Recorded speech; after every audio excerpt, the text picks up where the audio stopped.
বাপ মা মরা মেয়ে আয়েশা ছোটবেলা থেকেই মামার বাড়িতেই মানুষ হয়েছে। সবাই আয়েশাকে ভালোবাসলেও মামি তাকে দু চোখে সহ্য করতে পারে না। কইরে আয়েশা, এত বেলা হয়েছে আর তুই পড়ে পড়ে ঘুমোচ্ছিস? ওঠ বলছি। উঠছি মামি। কেন রে বড় লোকের বেটি, এত বেলা অবধি তোকে ঘুমোতে হবে কেন? শরীরটা খুব খারাপ লাগছিল মামি, তাই শুয়েছিলাম। তুই শুয়ে থাকলে বাড়ির কাজকর্ম কে করবে শুনি? যা এখনই উঠে কাজ কর গিয়ে। বাপ মা মরা মেয়ের আবার সুখ। সব কাজ ঠিকভাবে করবি কিন্তু, এক কাজ যেন আমাকে দুইবার করতে না হয়। ঠিক আছে মামি, আমি সব কাজ ঠিকভাবে করব। আমাকে এক গ্লাস পানি দাও তো। এই আয়েশা, যা এক গ্লাস পানি নিয়ে আয়। কি গো, তোমার আবার কি হলো? কি আবার হবে, ওস্তাদ বেতন কমিয়ে দিল।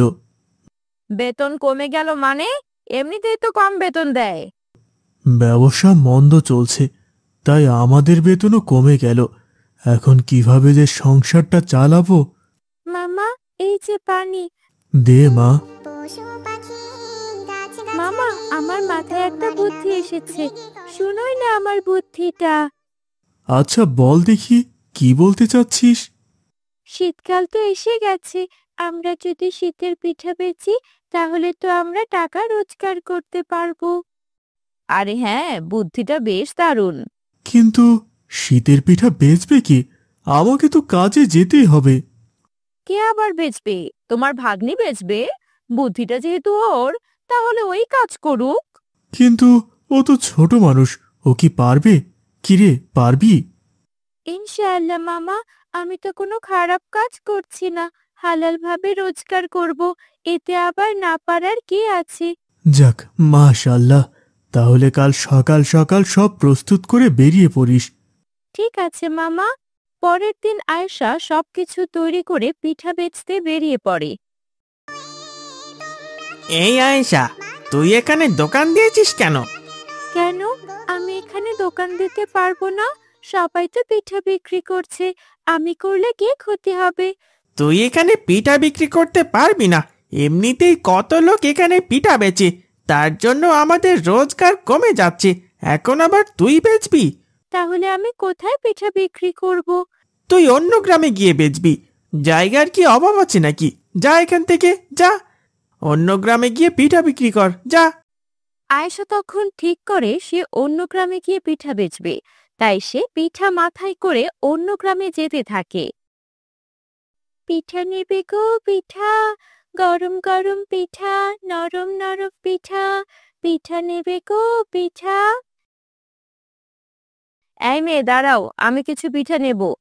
হ্যাঁ হ্যাঁ, আসুন দেখছি, কটা পিঠা দেব? 6টা দাও। কিছুক্ষণের মধ্যে বেশ কিছু মানুষ এসে আয়েশার কাছ থেকে পিঠা নিতে থাকে। দেখতে দেখতে আয়েশার পিঠা সব শেষ হয়ে যায়।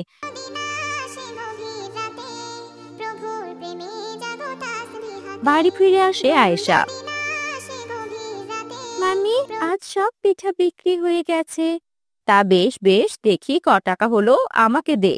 এই নাও মামি, সবগুলো বিক্রি করেছি, এই যে টাকা, এগুলো তোমার কাছে রাখো। ঠিক আছে, তুই এখন যা। আচ্ছা মামি। মেয়েটা দেখছি ভালোই বুদ্ধি বের করেছে, কিন্তু এখন থেকে পিঠা গুনে গুনে দিতে হবে। এমনও হতে পারে ও কিছু টাকা নিজের জন্য সরিয়ে নেবে। হুম, এই সুযোগ তো আমি ওকে দেব না। পরের দিন মামি আয়েশাকে গুনে গুনে পিঠা দেয়। আয়েশা সেই পিঠা নিয়ে আবার অন্য গ্রামের উদ্দেশ্যে বেরিয়ে পড়ে। পিঠা নেবে গো পিঠা, গরম গরম পিঠা, নরম নরম পিঠা, পিঠা নেবে গো পিঠা। আরে বন্ধু দেখ, গ্রামে নতুন পিঠাওয়ালি এসেছে, পিঠা খাবি নাকি? দূর, হাতে একদম টাকা পয়সা নেই, কিভাবে পিঠা খাবি? তোর কাছে টাকা আছে? না বন্ধু, আমি তো ভাবছিলাম তোর কাছে টাকা আছে, এজন্য বললাম। আরে চিন্তা করিস না, টাকা নেই তো কি হয়েছে? কিভাবে? ওই মেয়েকে বোকা বানিয়ে আমরা পিঠা চুরি করে খাবো। তুই ওই মেয়েটার কাছ থেকে পিঠা নিতে যাবি, তুই যখন কথা বলবি তখন আমি দুটো চুরি করে নেব, তারপর তুই বলবি তোর পিঠাগুলো পছন্দ হয়নি, তাই নিবি না, ব্যাস হয়ে গেল। ঠিক আছে, চল তাহলে। এই তো অনেক ধরনের পিঠা আছে, দেখুন দেখুন, এই নিন। আরে দেখো দেখো, এখানে একটা পোকা। আমার পিঠেতে কোনো পোকা নেই, দেখি তো কি বলছেন। আয়েশা যখন পিঠেতে পোকা দেখতে পায় তখন কবির পিঠে চুরি করে নেয়। না না, আমি পিঠা খাবো না, এই পিঠা ভালো না, তোমার পিঠা তুমি রাখো, চলি। কি জানি কি হলো, অদ্ভুত লোক যত সব। আয়েশা আবার পিঠা বিক্রি শুরু করে। পিঠা বিক্রি করে আয়েশা বাড়ি ফিরে মামিকে টাকা দিলে মামি রেগে যায়। এখানে দুটো পিঠের টাকা কম আছে কেন? সব পিঠের টাকা এখানে আছে মামি, আমি গুনে গুনে পিঠা দিয়েছিলাম। এখানে দুটো পিঠের টাকা কম আছে, বল কি করেছিস টাকা? আমি কিছু করিনি মামি, আমি সব টাকা এনে তোমার হাতেই দিলাম। আহ, ওকে এভাবে বকছো কেন? কি হয়েছে? দুটো পিঠের টাকাই তো নেই, হয়তো কোথাও হারিয়ে ফেলেছে। পরের দিন থেকে আর এমন বেখেয়ালি হোস নে মা। ঠিক আছে মামা, এরপর থেকে টাকা সাবধানে রাখবো। কিন্তু এরপর থেকে যখনই আয়েশা গ্রামে যায়, সেই দুষ্টু ছেলে দুটি পিঠা চুরি করতে থাকে। কখনো দুটো, কখনো চারটা, কিংবা কখনো 5-6টা চুরি করে নেয়। এদিকে মামি আয়েশাকে প্রচন্ড বকতে থাকে। বকুনি সহ্য করতে না পেরে আয়েশা একদিন ঘরের মাঝে কাঁদতে থাকে। আয়েশা, মা, এভাবে কাঁদছিস কেন? মামা, মামি বলে আমি নাকি টাকাগুলো চুরি করে নিয়েছি, কিন্তু বিশ্বাস করো মামা, আমি টাকা নেইনি। আমি পিঠাগুলো জানি না কি হয়ে যাচ্ছে। তুই সত্যি কি জানিস না পিঠাগুলো কে নেয়? তোর টাকাগুলো কে চুরি করে? না মামা, মামি আমাকে যে পিঠা দেয় আমি তাই নিয়ে বিক্রি করতে চাই, আর যা টাকা পাই সব মামির হাতে তুলে দিই। রাস্তায় কি কেউ তোর পিঠে চুরি করে? পিঠা কে চুরি করবে? হ্যাঁ হ্যাঁ, মনে পড়েছে। আমি যখন যাই তখন প্রতিদিন দুটো ছেলে আমার পিঠা নিতে দাঁড়ায়, পিঠা নেয় কিন্তু পরে ফেরত দিয়ে দেয়। কোনোদিন পিঠেতে পোকা বলে, কোনোদিন সিদ্ধ হয়নি এইসব বলে। তারা কেন এমন করে জানি না। ঠিক আছে, কালকে আমি তোর সঙ্গে যাব, তোর পেছন পেছন আমি থাকব, আমি দেখব কে তোর পিঠা চুরি করে। ঠিক আছে মামা। পরের দিন আয়েশা গ্রামে যায়, মামা তার পেছন পেছন যায়। রাস্তায় কবির এবং রাকিব আবারও আয়েশাকে দাঁড় করায়। এই মেয়ে, দাঁড়াও দাঁড়াও। তোমরা আমাকে দাঁড় করাচ্ছ কেন? তোমরা তো পিঠা কিনবে না। আরে না না, আজকে কিনবো, দাও আজকে 5টা পিঠা দাও। এই নাও। এই দেখো, তোমার পিঠাতে আজকেও সমস্যা। আমার পিঠেতে কোনো সমস্যা নেই। বিশ্বাস না হয় দেখো। কই দেখি। আয়েশা পিঠা দেখতে গেলে কবির পিঠা চুরি করতে যায়। ঠিক তখনই মামা তার হাতটা খপ করে ধরে ফেলেন। বদমাস ছেলেরা, তোরাই প্রতিদিন পিঠা চুরি করতি তাই না? দাঁড়া, আজকে তোদেরকে মজা দেখাবো। আমাদের ছেড়ে দিন, আমরা আর কোনোদিন পিঠা চুরি করব না। তোকে ছেড়ে দেব কেন? তুই জানিস তোর জন্য এই মেয়েটাকে কত কষ্ট করতে হয়? তোরা প্রতিদিন এভাবে পিঠা চুরি করে খাস, আর মেয়েটাকে প্রতিদিন বকুনি খেতে হয়। আজ তোদের রক্ষা নেই। চেঁচামেচির শব্দ পেয়ে অনেকেই সেখানে জড়ো হয়। সবাই ঘটনা শুনে ছেলে দুটোকে মারতে আসে, কিন্তু আয়েশা বাধা দেয়। না না, ওদের মেরো না। ওদের মেরে কি হবে? যে পিঠাগুলো ওরা খেয়েছে ওগুলো তো আর ফিরে আসবে না। আমি ওদের ক্ষমা করে দিলাম। তুমি নাকি আমাদের জন্য অনেক বকুনি খেয়েছো, তারপরেও আমাদের ক্ষমা করে দিচ্ছ? হ্যাঁ, ক্ষমা করে দিচ্ছি, কারণ ক্ষমা করা আল্লাহ তাআলা পছন্দ করেন। ক্ষমা একটা ভালো গুণ। কিন্তু তুই ওদের ক্ষমা করে দিয়ে কি পাবি? আমি ওদের ক্ষমা করে দিলে আল্লাহ খুশি হবেন মামা, আর আল্লাহ খুশি হলেই আমার আর কিছু দরকার নেই। ওদের ছেড়ে দাও মামা।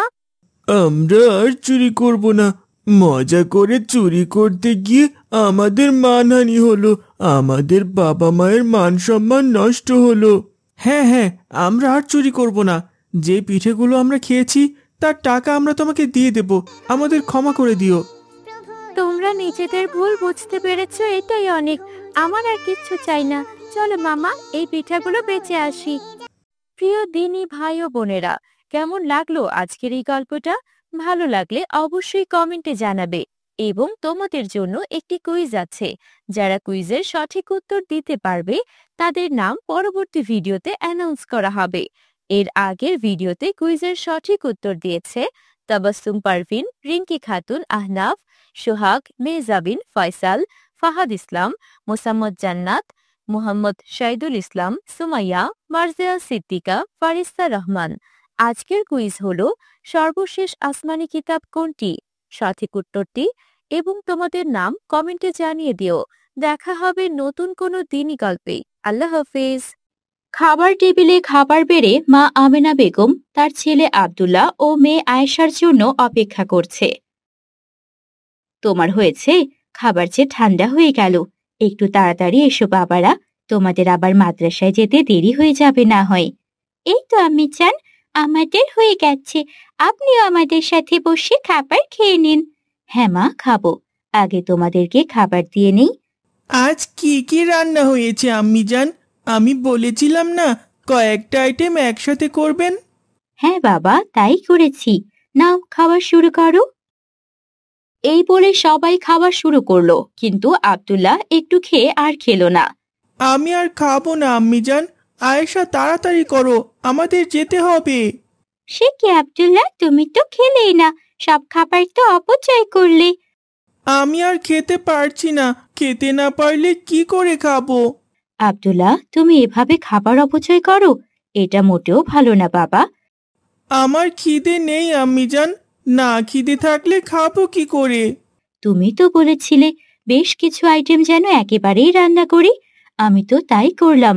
আর এখন দেখো কতগুলো খাবার অপচয় হলো। আচ্ছা ঠিক আছে, যাও তোমরা, আর দেরি করো না। এরপর আব্দুল্লাহ ও তার বোন আয়েশা মিলে মাদ্রাসায় চলে যায়। মাদ্রাসায় গিয়ে তাদের দেখা হয় তাদের সহপাঠীদের সাথে। তারা সকলে মাদ্রাসার দাঁড়িয়ে খেলা করছিল। আহা, এই খেলা যে আর ভালো লাগছে না। একই খেলা রোজ রোজ খেলতে খেলতে বিরক্ত হয়ে গেছি। চলো আমরা নতুন কিছু খেলি। কি খেলবে আব্দুল্লাহ? আমরা তো রোজ এই খেলাই খেলি, তাই না? হ্যাঁ তাই তো। আচ্ছা আব্দুল্লাহ, তুমি বলো দেখি কি খেলা খেলতে চাচ্ছ? আচ্ছা তোমরা দাঁড়াও, আমি এক্ষুনি আসছি। এই বলে আব্দুল্লাহ তার ক্লাসরুমে চলে আসে এবং তার ব্যাগ থেকে খাতাটা বের করে নিয়ে আসে। আব্দুল্লাহ, তুমি খাতা কেন নিয়ে এসেছো? খাতায় আবার কি খেলবে? আরে না না, খাতায় খেলবো না, তোমরা শুধু অপেক্ষা করো আর দেখো। এই বলে আব্দুল্লাহ তার খাতার বেশ কিছু পৃষ্ঠা ছিঁড়ে নিয়ে কাগজের প্লেন বানিয়ে উড়াতে থাকে। দেখেছো, ওসব খেলা থেকে এই খেলাটা আমার দারুণ লাগে। কত সুন্দর কাগজের পিঠটা দিয়ে প্লেন বানিয়ে উড়ানো যায়। হ্যাঁ তা ঠিক আছে আব্দুল্লাহ, কিন্তু এতে তোমার পৃষ্ঠা অপচয় হলো, তাই না? হ্যাঁ, আমারও ঠিক তাই মনে হয়। দেখো আব্দুল্লাহ, তুমি তোমার পৃষ্ঠা কতগুলো নষ্ট করেছো। এটাকে অপচয় বলে। ধুর, তোমরা খেলার মজাটাই নষ্ট করে দিলে। চলো তো চলো, ক্লাসরুমে চলো। এরপর সবাই মিলে তাদের ক্লাসরুমে চলে যায়। কিছুক্ষণের মধ্যেই তাদের ক্লাসে তাদের শিক্ষক প্রবেশ করেন এবং ক্লাস শুরু হয়। বাচ্চারা, তোমাদেরকে যে হোমওয়ার্ক দেওয়া হয়েছিল তা সবাই করে নিয়ে এসেছো? দয়া করে তোমরা তোমাদের নোটবুকগুলো আমার কাছে দিয়ে যাও। শিক্ষকের কথা মতো সবাই শিক্ষকের সামনে নোটবুক দিয়ে আসে। শিক্ষক প্রতিটা নোটবুক ভালো করে দেখছিলেন। হঠাৎ করে তিনি একটা নোটবুক হাতে নেন এবং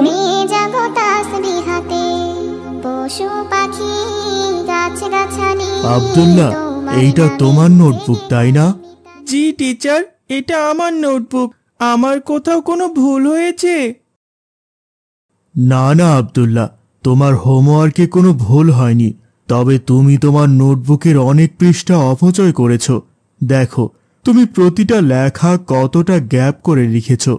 এতে তোমার লেখাও খারাপ দেখাচ্ছে আর বোঝাই যাচ্ছে তুমি অনেক পৃষ্ঠা অপচয় করেছো। দুঃখিত টিচার, আমি পরবর্তী সময়ে খেয়াল রাখবো। এরপর আব্দুল্লাহ নিজে নিজে রাগে গজগজ করতে থাকে।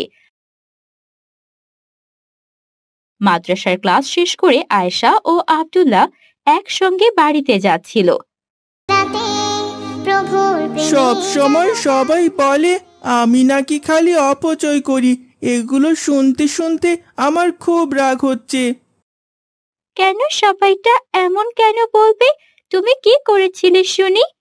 আমি কিছুই করিনি আয়েশা, শুধু খাতার পৃষ্ঠা দিয়ে আমি প্লেন বানিয়ে উড়িয়েছিলাম, আর হোমওয়ার্কের লেখাগুলো একটু ফাঁকা ফাঁকা করে লিখেছিলাম। এতেই নাকি আমি খুব অপচয় করি। তাহলে তো সকলে আর ভুল বলেনি আব্দুল্লাহ, তুমি অপচয় করেছো, তাই সকলে বলেছে। এখন আবার তুমিও আমাকে জ্ঞান দিতে শুরু করলে? ধুর, যত সব। এই বলে আব্দুল্লাহ রাগ করে চলে যায়। কিছুক্ষণ পরেই তারা বাড়িতে পৌঁছে যায়। আসসালামু আলাইকুম আম্মি জান, আপনি কি করছেন? ওয়ালাইকুম আসসালাম আয়েশা, এই তো মা, আমি রান্নার কাজ করছি। আব্দুল্লাহ কোথায় আয়েশা? আব্দুল্লাহ ওয়াশরুমে আম্মি জান, ও ফ্রেশ হতে গেছে। আজও ভীষণ রেগে আছে। রেগে আছে? কিন্তু কেন, কি হয়েছে? কেউ কি ওকে কিছু বলেছে? মাদ্রাসায় ওর অপচয় করা নিয়ে ওর বন্ধুরা এবং ক্লাস শিক্ষক কে যেন বলেছেন, তার জন্য ও খুব বিরক্ত হয়ে আছে। হ্যাঁ আয়েশা, এটা সত্যি, আব্দুল্লাহ খুব অপচয় করে, ওকে একটা শিক্ষা দেয়া দরকার। কিন্তু কিভাবে আম্মি জান? ও যে খিটখিটে আর রাগী স্বভাবের, ওকে কিছু বলতে গেলে উল্টো বুঝে বসে থাকে। ওকে এভাবে বলে বোঝানো যাবে না আয়েশা, দেখবে ওকে এবার আমি উচিত শিক্ষা দেব। আমিনা ও আয়েশার কথা বলা শেষ হলে আয়েশা সেখান থেকে ওয়াশরুমে যায়। আয়েশা গিয়ে দেখে ওয়াশরুমের ট্যাপ ছাড়া এবং তার থেকে অনবরত পানি পড়ছে। তা দেখে আয়েশা তাড়াতাড়ি করে ট্যাপটা বন্ধ করে এবং চেঁচিয়ে বলে, আব্দুল্লাহ, আব্দুল্লাহ, তুমি তো এইমাত্র ওয়াশরুম থেকে গেলে, ট্যাপটা বন্ধ কেন করলে না? আমি বন্ধ করতে ভুলে গিয়েছিলাম, তুমি তো বন্ধ করেছো, এখন আবার এমন চেঁচানোর কি আছে? আব্দুল্লাহ, তোমার একটা শিক্ষা হওয়া দরকার।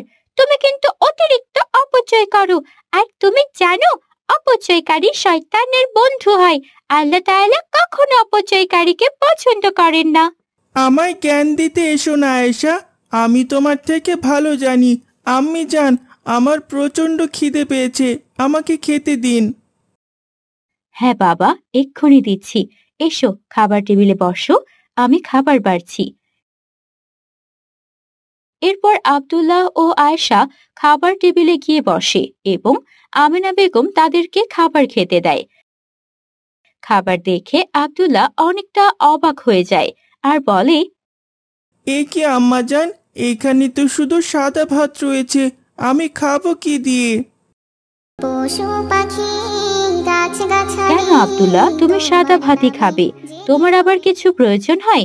এই তো সকালেই আমি তোমার জন্য কত কি রান্না করলাম, কিন্তু তুমি তো কিছুই খেলে না, বরং সবগুলো পাতে নিয়ে নষ্ট করলে। তাই ভাবলাম এখন আর কিছু রান্না করার প্রয়োজন নেই, তুমি এভাবেই খাও। আমি জানি আমি সাদা ভাত কি করে খাবো, আমাকে কিছু একটা দিন। এই তো আয়েশার পাতে দেখছি আলু ভাজি আছে, আমাকে একটু আলু ভাজি দিন, আমি তা দিয়ে খেয়ে নেব। আচ্ছা ঠিক আছে, এই নাও আলু ভাজি, এটা দিয়ে ভাতটুকু খেয়ে নাও। এই বলে আমেনা আয়েশার পাতে একটুখানি আলু ভাজি তুলে দেয়। আব্দুল্লাহ তাড়াতাড়ি খেতে থাকে। হঠাৎ আব্দুল্লাহর গলায় ভাত আটকে যায়। আব্দুল্লাহ পানি খেতে গিয়ে দেখে আব্দুল্লাহর গ্লাসে কোনো পানি নেই। তাই সে আয়েশার গ্লাস থেকে পানি খেতে যাবে, তখনই, আব্দুল্লাহ, এ কি করছো তুমি? এটা তো আমার পানি, আমি খাবো, তুমি কেন নিচ্ছ? আমার গলায় ভাত আটকে আছে, আয়েশা আমাকে একটু পানি দাও। খবরদার আমার গ্লাস ধরবে না, তুমি উঠে গিয়ে পানি খেয়ে আসো। আব্দুল্লাহ আর কোনো উপায় না পেয়ে দৌড়ে গিয়ে পানি খেয়ে আসে।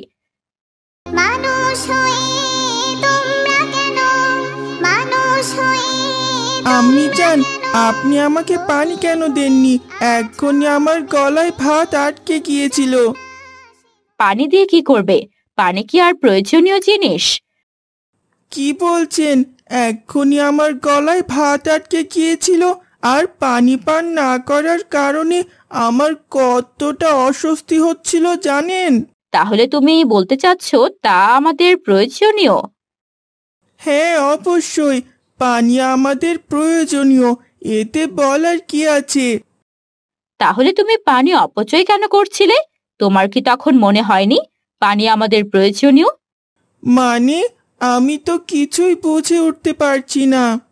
তোমাকে শিক্ষা দেওয়ার জন্যই আমি আজ এমনটা করেছি। তুমি খুব অপচয় করো।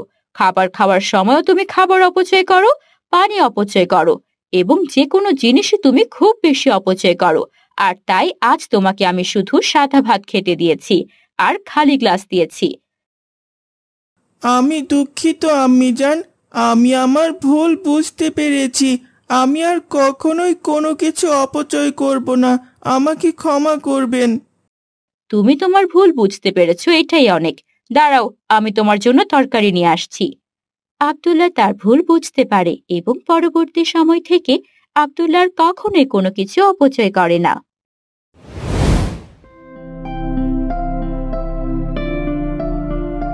আমিনা, এদিকে আসো।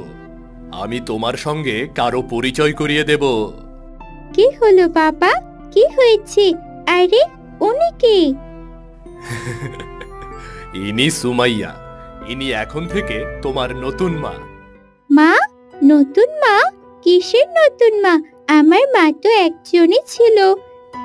আমিনা, তুমি আজ থেকে ওনাকে মা বলে ডাকবে, কেমন? না, আমি কাউকে মা বলে ডাকতে পারবো না।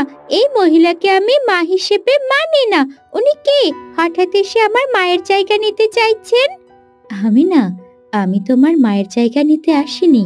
তুমি আমাকে বন্ধু ভাবতে পারো। আমি আপনাকে কিছুই ভাবতে চাই না। এভাবে বলছো কেন মা?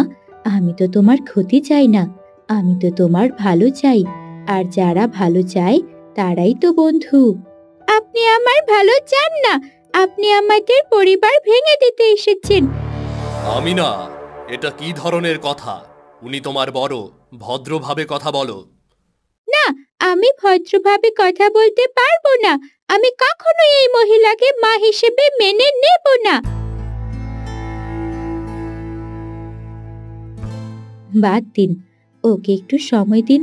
মাকে হারানোর শোক এখনো কাটিয়ে উঠতে পারেনি, তাই নতুন কাউকে মা হিসেবে মেনে নিতে ওর সময় লাগবে। ওর ওপর জোর করবেন না। তুমি ঠিক বলছো। আর আমি জানি আমি ভুল মানুষকে বিয়ে করিনি। আমার বিশ্বাস তুমি একদিন ওর মন ঠিকই বদলে দিতে পারবে। ইনশাআল্লাহ, ধৈর্য আর ভালোবাসা দিয়ে ওকে ঠিক বোঝাবো যে আমি সব সময় ওর ভালো চাই। আল্লাহ আমাদের সহায় হন। আমিনা, উঠে এসো মা। কি হয়েছে বাবা? ডাকছো কেন? আমি খেতে চাই না। সকালের নাস্তা করে নাও, স্কুলে যেতে হবে তো। আমি তোমার পছন্দের পরোটা আর ডিম ভাজি করেছি, তুমি একবার খেয়ে দেখো, ভালো লাগবে। আমার পছন্দের খাবার কি তা আপনি কিভাবে জানেন? তোমার বাবা আমাকে বলেছেন। কেন, তুমি খুশি হওনি? খুশি? আপনি আমার মা নন, আমাকে খুশি করার আপনার কোনো দরকার নেই। আমিনা, এভাবে ওর সাথে কথা বলা তোমার মোটেও ঠিক হচ্ছে না। আমি যেভাবে ইচ্ছা সেভাবেই কথা বলবো। ঠিক আছে মা, তুমি যা খেতে চাও তাই খেও, আমি জোর করব না। আমার জন্য কিচ্ছু করার দরকার নেই আপনার।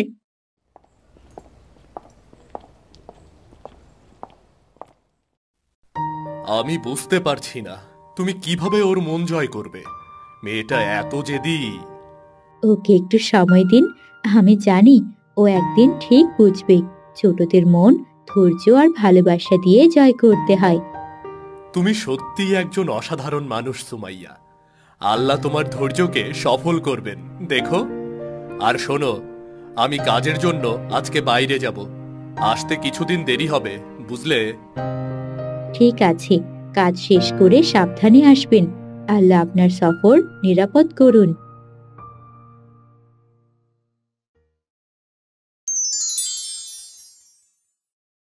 আহ, এই অঙ্কটা কিছুতেই বুঝতে পারছি না। কাল যদি স্যার আমাকে এই প্রশ্নের উত্তর দিতে বলে তাহলে তো কিছুই পারবো না। এখন কি যে করি, বাবাও পাশে নেই। আমিনা, তোমার কি হয়েছে আমাকে বলো। যদি তুমি চাও আমি তোমাকে সাহায্য করতে পারি। আপনি আমার সমস্যা কিচ্ছু বুঝবেন না। আপনি কি জানেন অঙ্ক কিভাবে করতে হয়? আমি ছোটবেলায় অঙ্কে ভালোই ছিলাম। চলো দেখি তোমার কোথায় সমস্যা। আপনি পারবেন তো? ঠিক আছে, আপনি পারলে করে দেখেন। এটা আসলে খুব সহজ। দেখো, এখানে গুণটা ঠিক করনি, এই সংখ্যাটা সঠিকভাবে বসাও। এত সহজ, এত সহজ একটা অঙ্ক আমি পারছিলাম না। সব সমস্যার সমাধান সহজ হয় যদি আমরা সঠিক জায়গায় সমস্যাটা খুঁজি।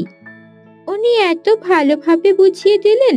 উনি তো ভালো অঙ্ক পারেন। আর কিছুতে সমস্যা হলে বলো, আমি তোমায় সাহায্য করব, ঠিক একজন বন্ধুর মতো। আপনি যে আমাকে এটা শেখালেন, এতে তো আপনার কোনো লাভ হলো না, আর পরবর্তীতেও লাভ হবে না। শুধু শুধু কেন আমার জন্য আপনার সময় নষ্ট করবেন? লাভ লোকসানের কথা না ভেবে আল্লাহর সন্তুষ্টির কথা ভাবা উচিত। হাদিসে বলা হয়েছে, যে ব্যক্তি অন্যকে ভালো কিছু শেখায় তার জন্য সওয়াব লেখা হয়। আমি চেয়েছি তুমি সমস্যার সমাধান পাও, আর এতে যদি আমি একটু সওয়াব পাই সেটা তো আমার জন্য লাভই।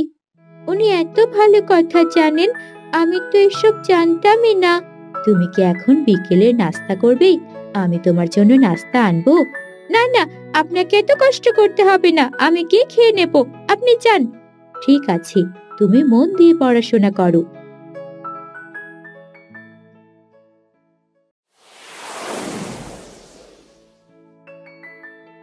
উফ, এই জামাটা ছিঁড়ে গেল, কাল স্কুলে গেলে সবাই হাসবে। কি হয়েছে মা, তুমি কাঁদছো কেন? এটা আপনার চিন্তার বিষয় না। তোমার সমস্যা মানেই আমার সমস্যা। বলো কি হয়েছে?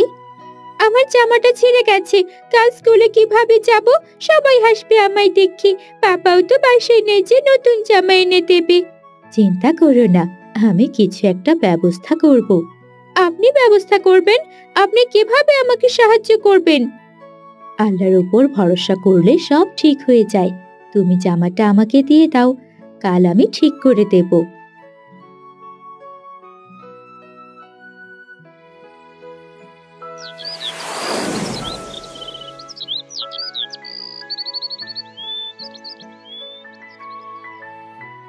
আমিনা, এটা দেখো তো, জামাটা ঠিক লাগছে তো? এটা কিভাবে সম্ভব? এত দ্রুত আপনি কিভাবে এটা সারিয়ে তুলেছেন? বোঝাই তো যাচ্ছে না যে জামাটা ছেঁড়া ছিল। একদম আগের মতো লাগছে। এটা ঠিক করতে তো অনেক টাকাও লেগেছে মনে হয়। একজন মা কখনো তার সন্তানের চিন্তাকে ছোট করে দেখে না। আর জানো, হাদিসে আছে, যে নিজের সম্পদ আল্লাহর সন্তুষ্টির জন্য ব্যয় করে তার প্রতিদান দ্বিগুণ হয়। তোমার জন্য আমি সেটা করেছি। উনি কি সত্যি আমার খারাপ চান না? কত সুন্দরভাবে উনি আমার জামাটা ঠিক করে দিলেন। ঠিক যেমন মা করতেন তেমন করেই তো করলেন। উনি কি সত্যি আমাকে নিজের সন্তানের মতো ভালোবাসেন? কি হয়েছে আমিনা, সুন্দর হয়নি বুঝি? না না, অনেক সুন্দর হয়েছে। আমি এখন স্কুলে যাই, আমার দেরি হয়ে যাচ্ছে। ঠিক আছে, সাবধানে যাও। আমি তোমার পছন্দের খাবার তৈরি করে রাখবো। স্কুল শেষে আমিনা যখন বাড়ি ফিরে আসে তখন ওকে খুব ক্লান্ত দেখাচ্ছিল। আর এমন ক্লান্ত শরীর দেখে সুমাইয়া এগিয়ে আসে। আমিনা, কি হয়েছে তোমার? তোমার চেহারা এমন ফ্যাকাশে লাগছে কেন? কিচ্ছু না, শুধু একটু মাথা ঘুরছে। আমিনা হঠাৎ করে মাটিতে বসে পড়ে। সুমাইয়া দেখে আমিনার গা জ্বরে পুড়ে যাচ্ছে। হে আল্লাহ, তোমার শরীর তো ভীষণ গরম, তুমি তো জ্বরে পুড়ে যাচ্ছ। এত জ্বর নিয়ে তুমি স্কুলে গিয়েছিলে কেন মা? আমায় কিছু বলনি কেন? আমি ভেবেছিলাম এমনি ঠিক হয়ে যাবে। চিন্তা করো না, আমি এখনই তোমার জন্য ওষুধ নিয়ে আসছি। সুমাইয়া আমিনাকে কোলে তুলে ঘরে নিয়ে গিয়ে বিছানায় শুইয়ে দেয়। সে দ্রুত ঠান্ডা পানিতে তোয়াল ভিজিয়ে আমিনার কপালে রাখে জলপট্টি দেয়। পরম যত্নে তার সেবা করতে থাকে। আল্লাহর উপর ভরসা রাখো মা, তুমি খুব তাড়াতাড়ি সুস্থ হয়ে উঠবে। আল্লাহ আমার মেয়েকে সুস্থ করে দিন। আপনার রহমতে সব সম্ভব। সারা রাত জেগে সুমাইয়া আমিনার সেবা করতে থাকে। ভোরবেলা আমিনা চোখ খুলে দেখে সুমাইয়া তার হাত ধরে বসে আছে। আমিনার চোখ ছলছলে হয়ে ওঠে। উনি আমার জন্য রাত জেগেছিলেন। উনি কি সত্যিই আমাকে ভালোবাসেন? এতটা ত্যাগ একজন মা ছাড়া আর কেই বা করতে পারে? একটু পরেই সুমাইয়ার ঘুম ভেঙে যায় এবং সে দেখে আমিনার চোখ দিয়ে পানি পড়ছে। এ কি আমিনা, তোমার কি হয়েছে? তুমি কাঁদছো কেন? জ্বর কি আরো বেড়েছে? খারাপ লাগছে তোমার? চিন্তা করবেন না, আমি এখন সুস্থ আছি। তাহলে তুমি কাঁদছো কেন মা? আমি আমার ব্যবহারের জন্য কাঁদছি মা। আমি আপনার সাথে অনেক খারাপ ব্যবহার করেছি, অথচ আজকে আপনি সারা রাত জেগে আমার সেবা করলেন।